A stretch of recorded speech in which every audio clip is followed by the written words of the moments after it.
Nam. So today I'm recording this just before the 6th of 7 Pluto-Uranus squares. And this has been going on since June 2012. So this is really a good time for you to reflect on how much you've changed and grown in the last 2 years. Okay? And there's usually a theme that you've been working with, right? This constant challenge that's been with you.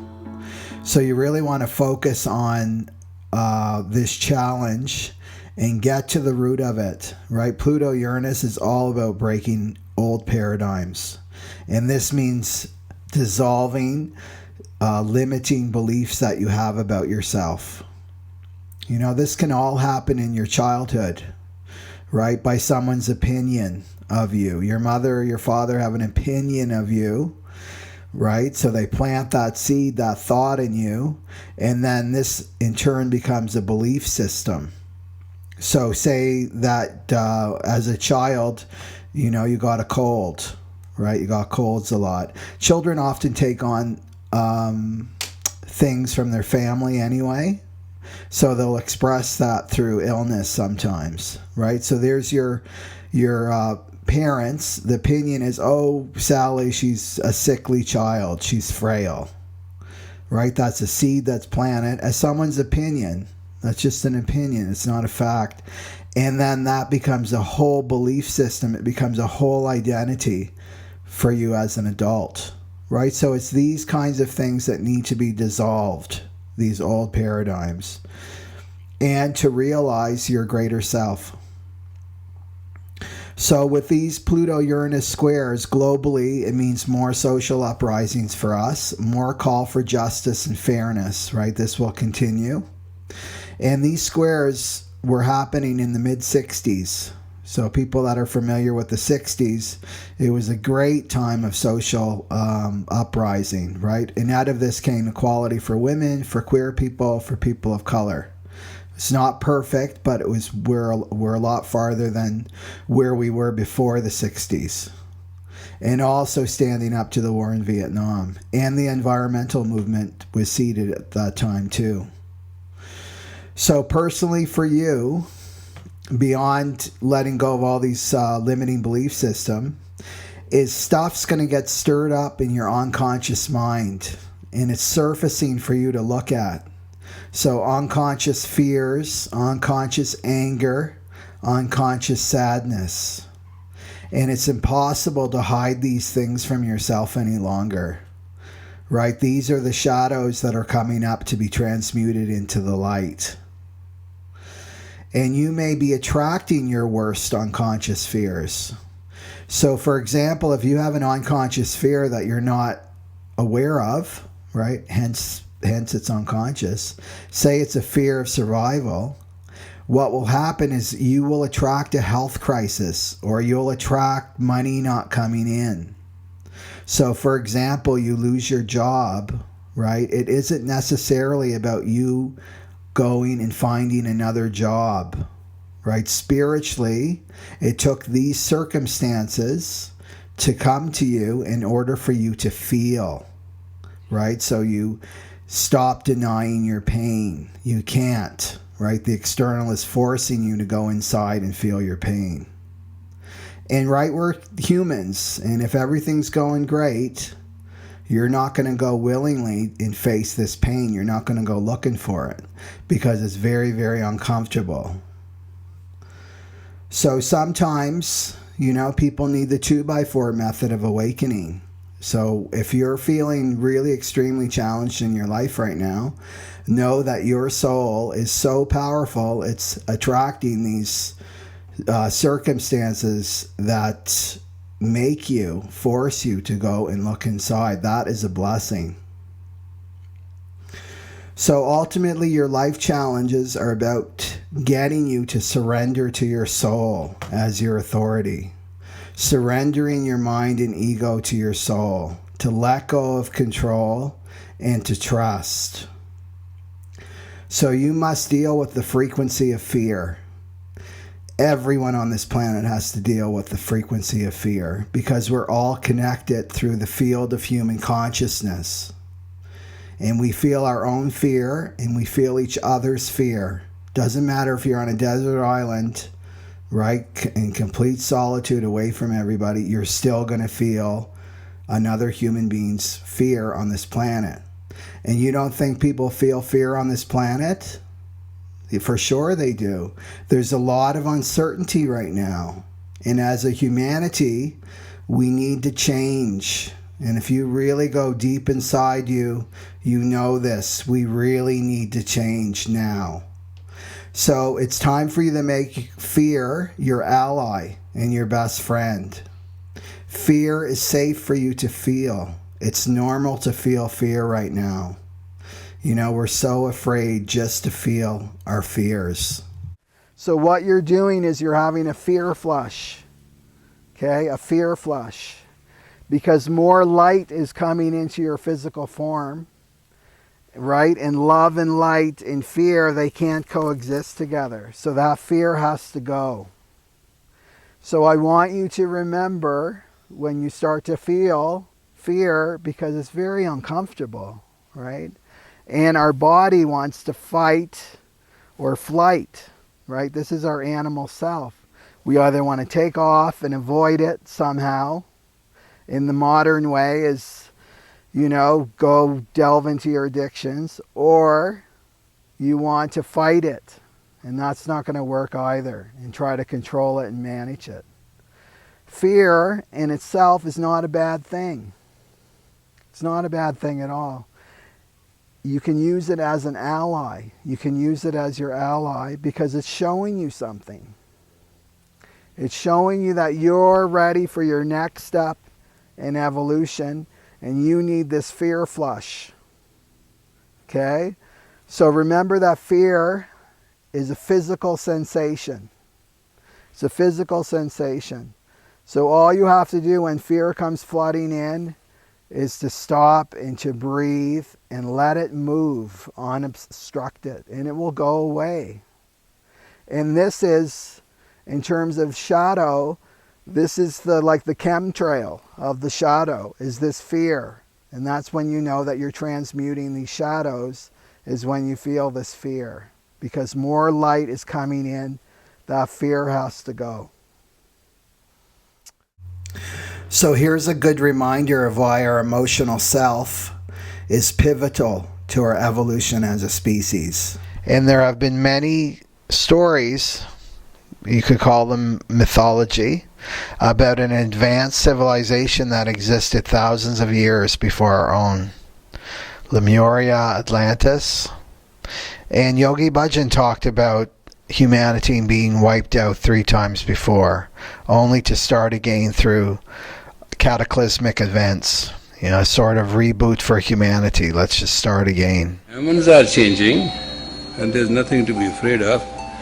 But the facts are, this world has changed many times. There was a time of Noah Ark, flood came, 1, 2, 3, wiped out everything. Atlantis happened, certain part of the earth went 1, 2, 3, nothing was left. Things can happen. But this time, you are expecting little bit earthquake here, earthquake there, little weather temperaments, weather is changing, those kind of things. But mostly human are changing. So the changes that humans are going through involve a deep purification. The solar plexus is like an alchemical petri dish where the higher Christ consciousness is gestating. Our physiology will change, and we'll be able to draw in and digest higher frequencies of currents within our bodies. So able to draw in more light into our physical form. It is said that this will allow us to live on subtler kinds of nutrition. This means we'll eat less dense foods, stop eating meat, and eventually stop even eating plants. As our diet changes, so will our solar plexus evolve into its new function, to be the equipment for higher awareness. And it is through these complex nerve ganglia of the solar plexus that our individual and collective memories, our sanskaras, will be transformed. A huge cleansing of negative emotions like fear, grief, sadness, envy, anger. All this is being washed away through a great flood. And this great flood will take place within each one of us. And what is happening now to assist us in this purification is the increased activity of the solar flares. Yogi Bhajan says of the solar flares, sun flares when they go backwards are safe, but when they are pushed towards the earth, it is like a bombardment which the earth has to withstand. It is not a mystery, it's not imagination, it will come upon us soon. The flare of the sun is going to disturb the magnetic field of the earth. You will find your hair start to react differently. You will get stuck in thought. The heat form from the solar flares is going to wipe out a lot of things. So we're having our own solar flare experience just within our own body. Our navel, our solar plexus is awakening. And it's flaring up and it's starting to melt those areas, those frozen areas that you've denied, you've suppressed, or forgotten about. These emotions didn't just appear yesterday. These emotions have been locked inside you for a very long time. So if you're a person who hasn't really felt their emotions in this lifetime, you've been able to manage them, you've been able to control them, this can be an overwhelming time for you. When those emotions start to move, it can feel like opening up a Pandora's box that you never knew existed. And the frequency of the emotions are much more powerful than the frequency of the mind. How you may be avoiding your emotions or talking yourself out of your feelings. You feel something, and immediately the mind kicks in. I shouldn't feel this way. I shouldn't feel angry or upset over this. I'm a teacher. This is wrong. I'm an adult. And what happens is it creates a conflict inside of us, the conflict between our mind and truth. And we can learn this as children. Say a child is upset and doesn't want to eat at the dinner table, and the mother says, don't be upset, don't cry, you've got nothing to be upset about. Children in Africa have it worse off than you. Eat your food. And what happens, we grow up as adults and we inherit this dynamic. And then we start to play it out on ourselves when we feel uncomfortable emotions. Or we attract a person in our life to play that part for us. Or pretending that something emotionally devastating hasn't happened, like a loss, a death of a loved one, or the loss of a job or a partner leaving. Also stuffing down the emotion with food, sugar, alcohol, drugs, the internet, reading, television, anything to numb out. Compulsive exercising. Keeping yourself so busy so not to feel, or staying in the head, constantly intellectualizing or analyzing, and would rather talk about your feelings than actually feel them. Or overly focused on other people and what they're doing or not doing, so judging others. Even workaholism is a way to avoid emotions. Keeping your conversations very superficial. Burying the emotions under a mask of peace and love. This is the nice angry person, that says, I'm fine. And Yogi Bhajan says people lie, but their auras don't lie. And the Aquarian Age is about transparency, so there's no hiding your emotions any longer.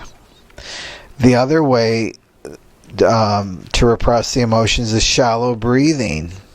And this is why people don't breathe deeply, because they don't want to feel. When you start to breathe properly, you begin to feel those restricted areas within your body. For example, the pain in the upper back, shoulder regions, all symptomatic of trapped emotions and in closing down your heart chakra.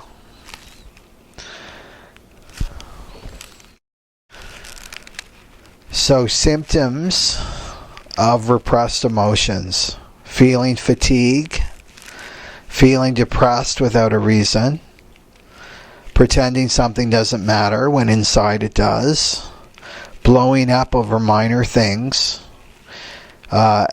experiencing a knot in your stomach, tightness in your throat, pain in the upper back and shoulders and neck. In relationship, you'd rather talk about money or the children rather than talking about yourself. Difficulty talking about yourself. Lack of motivation. Feeling lethargic, the who cares, what does it matter attitude. Difficulty accepting yourself and others. And keeping your pain buried on the inside. Showing a smiley face to the world. So this week is about freeing yourself up and letting those emotions move. So energy and motion, just let them move without reacting or identifying with them. So we're evolving through our emotions, through our emotional body.